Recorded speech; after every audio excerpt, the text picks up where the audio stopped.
So today is E36 day. The old girl is back on the channel finally after a long time. There's a few running issues I want to fix in today's video and also a few modifications I want to put on the car ready for this good weather, because slowly, day by day, the weather is improving and the nights are getting lighter. So it's time to finally sort this out so I can actually drive it. So if you're new around here, this is my Bmw E36 328i that I rescued from a car graveyard, and we've spent a lot of time and money bringing it back to its former glory. But a project car is never finished, so I'm using eBay Assured Fit to pick up a few parts and upgrades to continue the build. Also, whilst I was there, I grabbed a few cleaning products from their current spring deal, so we can give it a clean later on, but more on that in a bit. But a couple of days later, everything that I had ordered has arrived. So what is one of the most important things on a car, and also a really common issue for E36s? Cooling. Yes. So as you guys know, this thing was abandoned for a few years, so I have no idea the last time it had a coolant change. Also, one common thing on these is the actual tanks here, the expansion tanks. They get old, brittle, and go yellow and just crack, and this is not looking too great, so it definitely needs a change. Also, I don't even know if that's got coolant in there. It's just a rusty, orange, gooey mess, so yeah, not good. And the front of the radiator, which you'll probably not be able to see, is just peppered in stone chips and just looks very old. And here is the solution, a brand new radiator with expansion tank. And to find this radiator, I used eBay Assured Fit, which is a helpful and simple way to make sure you order the correct parts for your vehicles. Simply add your registration to the My Garage section on eBay, and then search the categories or exactly what you're after via the search bar. You can also search on the main page and then select your vehicle, and it will list all the correct parts. As you can see, I've got all my vehicles saved, which is really handy. And the best part is they offer a 30-day money-back guarantee for your peace of mind. But before we get it installed, I want to go ahead and do a couple of coolant flushes with the old radiator in place, because I don't really want to be installing a brand new radiator and then flushing all the old coolant through it. So when you're trying to bleed E36 coolant systems, it's quite easy to get an airlock in the heater matrix, and that is because the heater matrix is actually higher than the expansion tank. So a way around this is to jack up the front of the car. This will also give us a lot more room to drain all the old coolant out. It's not what coolant should look like. No.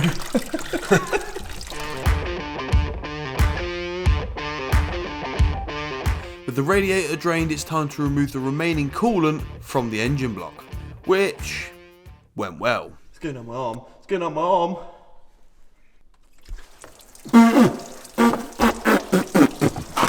Ah, yes.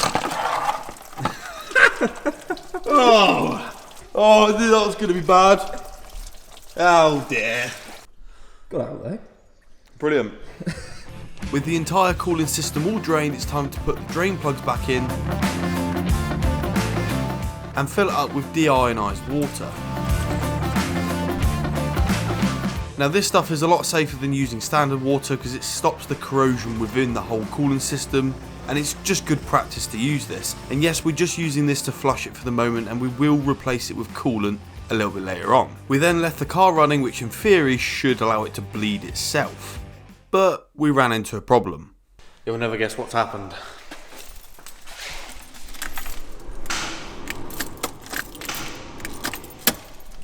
It is dead.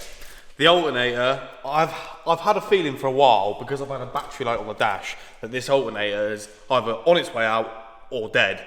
And obviously we've had it running for 20 minutes and it has died. But this wasn't going to stop us, so we called him back up. And I'm just hoping that this car can provide enough power to power the E36. Okay, so using the other car as power has actually worked, and the car is now all bled, and the temperature's staying the same, so I think we're all good to go. So what we're going to do, because I don't want to drain this for the minute because it's going to just burn my skin, we're going to let it cool down and we're going to get on with a few other bits. And the next thing I want to look at is this intake. Now, this is extremely old. When I mean old, I think it's like 5+ years at least. Now, it is, back in the day, it was a nice carbon one, and I'm sure it was great. And there used to be an old pipe that used to go from here, and then it was connected to in there. I'll put a photo up on screen now as to what that used to look like. With this intake, it's not just as simple as just putting a new standard box in, because I kind of want to run either a standard intake or just literally just a new cone filter in there. I think a standard intake would be better for like heat, what's it called? Heat soak. heat soak, that's the right word, heat soak. But the problem is, this, right, is aftermarket, but there's this extra pipe on the side which goes up into this here. It's zip tied down in there. I don't know if you'll be able to see that. Yeah, it's connected in here where my finger is there. I don't know exactly what the job of that is, and I don't think the standard box has got that connector. I'm not entirely sure. And also, because this is so old, if you look in there, look at the state of that. That is, if I grab some of it out, look, it's just like the most disgusting, gritty foam. It's disgusting. So I think that's part of the reason as to why this is not running that great, because everything else has been done. Done fuel filter, oil change, spark plugs, the lot. So the last few times I've driven the car, I've had a few running issues.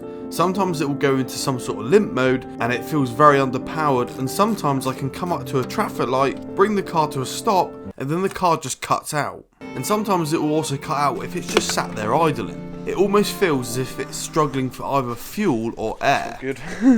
Look at how caked up that is in there. That is absolutely awful. That is covered, I don't even know. Ah, yeah, that's not good.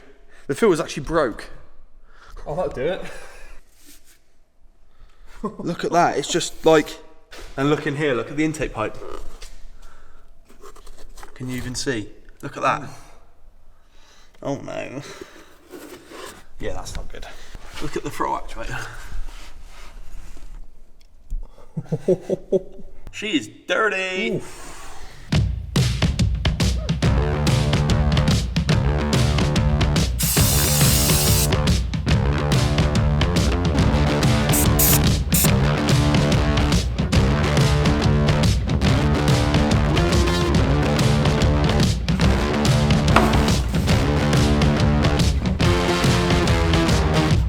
Okay, so we've cleaned up the throttle body. I've also cleaned up this like little inlet pipe, I'm assuming. Then we've fitted the new mass airflow sensor, and it is running absolutely fine. Now what I'm gonna do for the minute is I'm just gonna put a glove over the mass airflow sensor so no rubbish can get up there. I'm just gonna leave that like that until we work out what this is. Like, what is this here that was going into the intake that, to be fair, looks like that is probably where all the rubbish was coming from potentially. But it comes out of here, then goes around to here. And I know that's not a factory thing. Well, I don't think it is anyway. It doesn't look very factory. But I'm just going to leave that like that for the minute until we work out the intake situation. So it definitely seems as if the mass airflow sensor and the intake have had its day.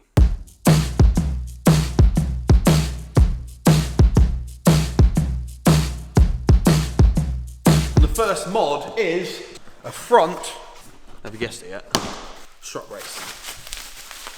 Look at that. Okay, so you see these strut towers here, these are quite common. I believe on E36s to like rot and like, not collapse, but sort of, well, collapse. Now what you can actually do is you can buy these reinforcement plates which you actually weld onto the strut tower. So what I think I'm going to do is when I get it painted, I'm going to sand all this down, I'm then going to buy the plates, get it welded on, and then get it painted. And then probably I'll also get the strut base powder coated in the actual paint code. I think that would be pretty cool.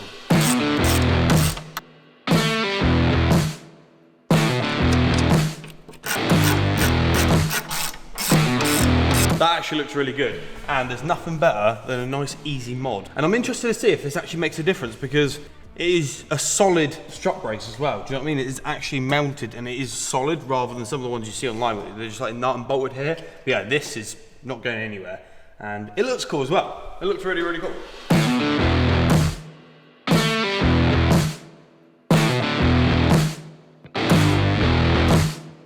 So one thing that's really bugged me with my E36 ever since I bought it is the fitment on the wheels. Like, look at the gap. Like, yeah, it needs to have a little bit of gap because obviously you don't want it rubbing on the arches, especially under compressions and whatnot. But in here, I've got a set of locking wheel nuts. We have got extended bolts, which is quite nice because those bolts are disgusting and rusty and not good. We've got a full set of hub-centric spacers. So 10mm for the rear, which I think will sit absolutely perfect. And then I've got 15 for the front. Now, the fronts have already got 5mm on them because they need to have 5mm to clear the shocks to save the tyres from rubbing. But I reckon another 10mm on that and it will be, I'm not going to say it's going to be perfect, but it'll be a lot better. But I don't want it to be stuck up too much because, as I said, I don't want it rubbing. That is one thing you do not want. So, yeah, set spacers, let's get them fitted. So I do at some point want to get these wheels refurbed. Now what colour do you reckon I should go with? I have an idea and I think it will look quite good, but what colour would you go? Bear in mind it's a silver car, it's going to be quite hard to get a colour. So before installing new spacers, you should always wire brush the hub, just so the spacer sits perfectly flush on the disc.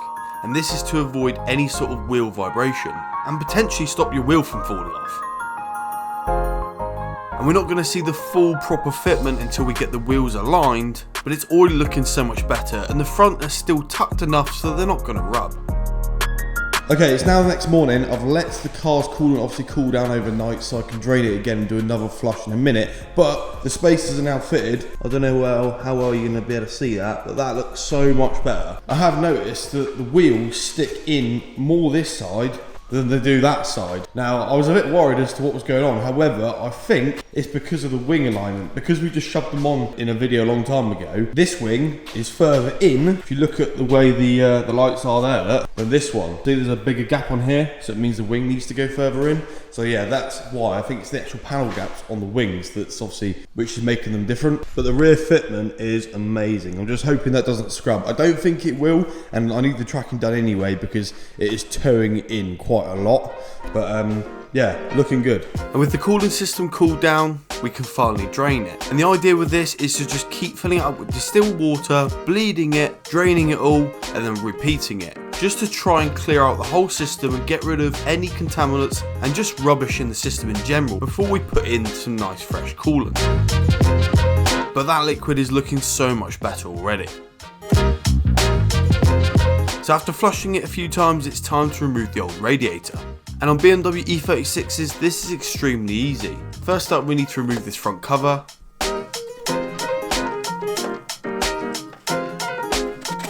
Undo all the Jubilee clips on the hoses, I believe there's 3 of them.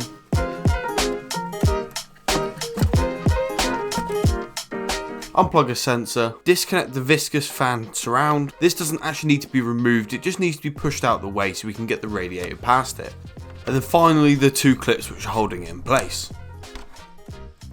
And with all that disconnected, it just pulls out. As simple as that.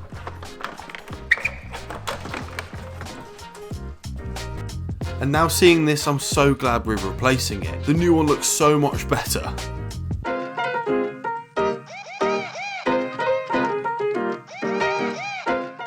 And what I'm doing here is just transferring over a few of the sensors from the old one to the new one.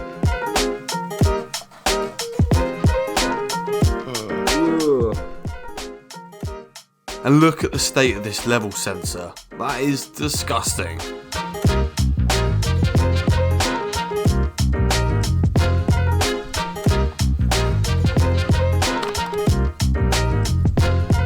Oh, that's not good, Briv. Oh, that's broke.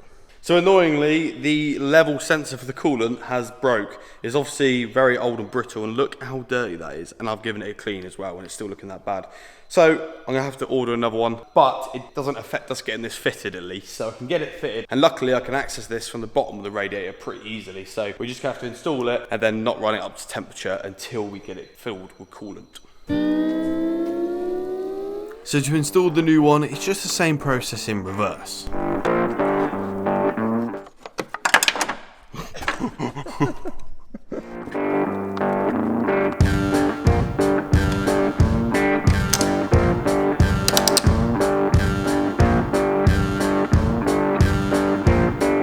And just like that, the new radiator is installed. I think this whole job took me 15 minutes maybe. If that, it's a shame that the sensors broke because it means we can't top it up with coolant, which of course I got from eBay. We've got 15 litres of it because apparently the full system takes 10.5 litres, and I wanted a bit of spare just in case. But yeah, I can't fill it up, which is really annoying. But it is what it is. Luckily it's an easy job to just go underneath and swap it out. But so I'll get that level sensor ordered and then I can fill it up with coolant.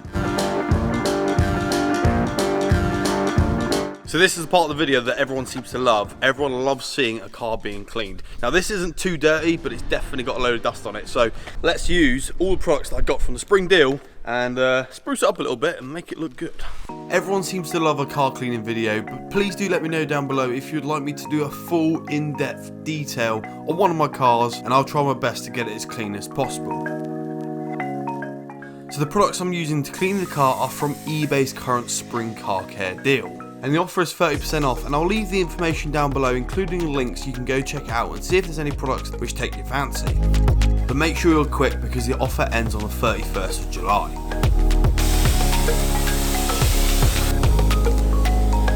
But for now, let's test out these Goodyear products. Have you guys ever used these before? Because I definitely haven't, and if I'm honest, I was pretty impressed, but let me know down below if you've used them.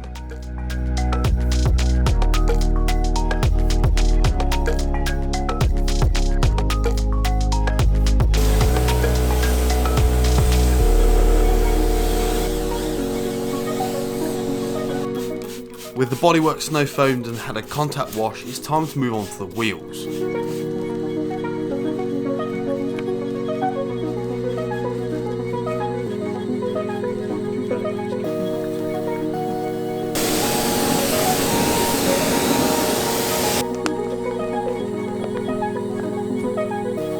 And the car's already looking really good, so let's get it dry and then we can do a few last final touches.